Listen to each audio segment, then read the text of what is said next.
Hey everyone, तो वृत्त की परिधि और पाई की खोज स्पेशल ये हमारा वीडियो है जिसको आपको बिल्कुल भी स्किप नहीं करना है, क्योंकि वीडियो के एंड तक आपका मैथ में इतना अच्छा इंटरेस्ट पैदा हो जाएगा कि आपको कभी मैथ बोरिंग नहीं लगेगी। तो चलिए शुरू करते हैं।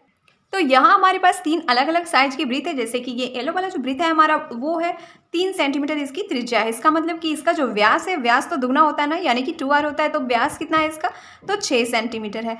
ये जो रेड वाली आपको सर्कल दिख रही है, इसका r कितना है, मतलब त्रिज्या, रेडियस कितनी है? तो 4 सेंटीमीटर है। और इसकी d यानी कि डायमीटर कितनी है? तो इसकी डायमीटर 2 से गुना करके 8 सेंटीमीटर। अब ये जो नेक्स्ट हमारा है लाइट येलो वाला, इसका अगर r की रेडियस की बात करें तो ये है 5 सेंटीमीटर और d इसका है 10 सेंटीमीटर। हम यहाँ पे क्या है, सरकमफ्रेंस गिनने वाले हैं कि इसका सरकमफ्रेंस कितना है। तो C से हम सरकमफ्रेंस को इंडिकेट करके सबके लिए ही खाली स्थान छोड़ देते हैं। तो इसका कैसे हम लोग करने वाले हैं, तो इस धागे से, मतलब वृत्त की लंबाई ही तो सरकमफ्रेंस होती है। तो इस येलो वाले वृत्त से हम लोग शुरू करते हैं और यहाँ पे हम लोग ये जो हमारा धागा है इसको बिल्कुल जहाँ ये कहीं पर भी एक मार्क के साथ उसको हम शुरू करेंगे। जैसे कि यहाँ से हम शुरू कर रहे हैं और इसको बिल्कुल ऐसे ऐसे करके फिर छोड़ते जा सकते हैं हम लोग, और ऐसे ऐसे करके हमें एंड तक लेके चले जाना है। इसको मापते हुए हमें बस जाना है।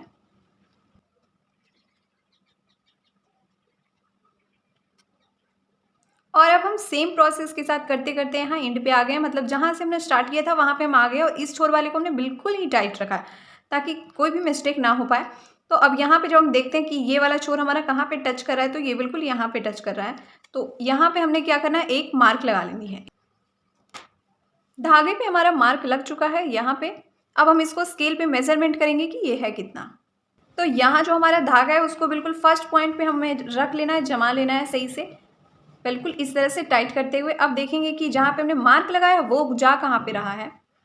तो आप यहाँ पे क्या देख रहे हैं कि ये जो हमारा जहाँ पे मार्क लगाया था धागे में, ये कहाँ पे रुक रहा है। तो ये यहाँ पे हमारा 18.5 होता है और ये हमारा निशान है तो ये थोड़ा सा ज़्यादा है, मतलब 18.6 को लगभग ये टच कर रहा है। तो इसका सरकमफ्रेंस कितना होगा हमें पता चल चुका है कितना, तो 18.6 समथिंग करके यहाँ पे इसका सरकमफ्रेंस हमें इस वाले वृत्त का प्राप्त हुआ है, सर्कल का। अब हम सेकेंड वाले को भी देख लेते हैं वैसे ही करके। तो इस रेड वाले सर्कल से हमें इस सर्कल की परिधि यानी कि सरकमफ्रेंस मिल गई है कितनी, तो 25.14 समथिंग है। और ये जो हमारा लाइट येलो वाला है इसका सरकमफ्रेंस हमें कितना मिल गया है, तो ये मिल गया हमारा 32 सेंटीमीटर। अब ये चीज़ तो सारी हमने तीनों के तीनों वृत्त में देख लिया कि सरकमफ्रेंस आपका कितना है, लेकिन इसमें एक कॉमन रिलेशन है। वो क्या है, इस रिलेशन के थ्रू ही जो हमारे आर्यभट्ट महोदय थे ना, उन्होंने कुछ पता किया और वो क्या, पाई की वैल्यू पता की। सी का मतलब क्या है कि वो परिधि और डी का मतलब क्या है कि वो व्यास है, परिधि बटे व्यास। अब हमने तीनों के तीनों वृत्त में परिधि बटे व्यास करना है। तो इसकी परिधि हमने 18.6 लेके आए हैं ये वाले की, और इसकी हम व्यास कितनी है इसकी दी हुई, तो ऑलरेडी 6 सेंटीमीटर दी हुई। जब इसको हम डिवाइड करते हैं, तो हमें कितना प्राप्त होता है, 3.14 समथिंग। और अब जब ये इस रेड वाले सर्कल का हम लोग CYD करते हैं यानी कि परिधि बटे व्यास करते हैं, तो हमें पता है कितना मिलता है, 25.14 डिवाइड हमें करना है 8 सेंटीमीटर, यहाँ भी सेंटीमीटर, तो हमें क्या मिलता है 3.1425। ठीक है। अब नेक्स्ट जब हमारा ये वाला, इसका भी हम CYD करते हैं तो 32 डिवाइडेड बाई हमें 10 ही करना है, तो 3.2 फाइंड होता है। मतलब ये हमारा CYD फाइंड हो रहा है तीनों सर्कल में। ऐसे ही जितना भी सर्कल होगा, आप देख रहे हैं कि 3 तो सबके ही आगे में है, और ज़्यादा मैक्सिमम टू मैक्सिमम जो भी आपका सर्कल होगा तो उसमें 1/4 क्या है, 1/4 समथिंग आपको पॉइंट के बाद आता हुआ दिखेगा। जैसे कि इस वाले में देख लिए तो 3.1 आता हुआ रहता है, इसमें अप्रॉक्स 3.1 ओनली आता है, और इसमें 3.14 आ रहा है, और इसमें क्या है 3.2 आ रहा है। लेकिन जब हम मेनी सर्कल्स को देखते हैं तो मतलब अप्रॉक्स क्या है 3.141625 इस तरह से ही डेसिमल के बाद आता है। और इसी वैल्यू को जो आर्यभट्ट महोदय थे, जो कि हमारे भारत के ही थे, उन्होंने इसको फाइंड किया कि जब परिधि बटे व्यास करते हैं तो हमारा एक निश्चित वैल्यू आता है, वो क्या आता है 3.14 समथिंग। और इसको उन्होंने जब पूर्णांक में, जो कि 3.14 में बहुत सारे नंबर जुड़े हुए होते हैं, ये जो है आपका बिल्कुल ही इनफाइनाइट नंबर है। इनफाइनाइट यानी कि ये ऐसा नंबर है, ये आपका बिल्कुल इरेशनल हो जाता है, क्योंकि इसमें जो डेसिमल के बाद जो भी संख्या है वो किसी भी पैटर्न में रिपीट नहीं होती है, इसलिए।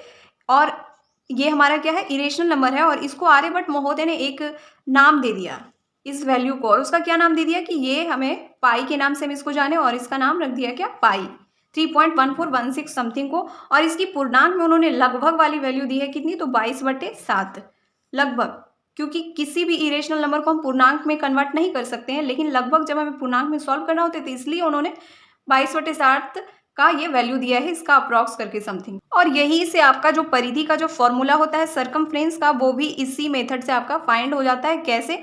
तो परिधि तो हमारा चलिए कुछ भी है, ये तो हमारा इसके बराबर में इसको पाई, इसका नाम दे दिया गया पाई है कि परिधि बटे व्यास क्या आएगा, जब भी आएगा तो पाई आएगा। पाई क्या है? तो 3.1416 समथिंग की ये वैल्यू है। तो बस परिधि को हम लोग सी से इंडिकेट करते हैं, व्यास को हम लोग डी से इंडिकेट करते हैं। और व्यास की जगह पे आप क्या लिख सकते हो कि 2r, डी बराबर क्या होता है? 2r होता है। तो सेम हमें परिधि की जगह पे तो परिधि रहने देते हैं और व्यास की जगह पे हम लिख देते हैं 2r या फिर d कुछ भी। तो परिधि के बराबर में हमारा क्या ही निकल के आ जाएगा जब हम इसको सॉल्व करते हैं, तो क्या 2r क्रॉस पाई। इसी को आप लोग सुने होंगे कि 2πr होता है क्या? वृत्त की परिधि किसी भी सर्कल की। आई रियली होप कि आपको ये टॉपिक बहुत अच्छे से समझ आए होंगे कि वृत्त की परिधि के बराबर 2πr कैसे होता है और कैसे आर्यभट्ट महोदय ने पाई की वैल्यू खोजी।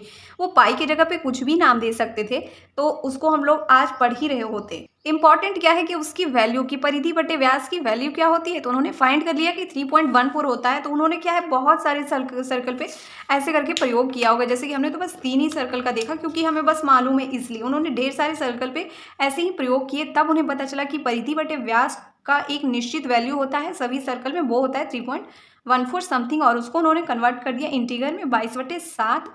ये अप्रॉक्स में ही है ओनली। वीडियो पसंद आई तो जरूर करिए लाइक, सब्सक्राइब और शेयर। Thanks for watching.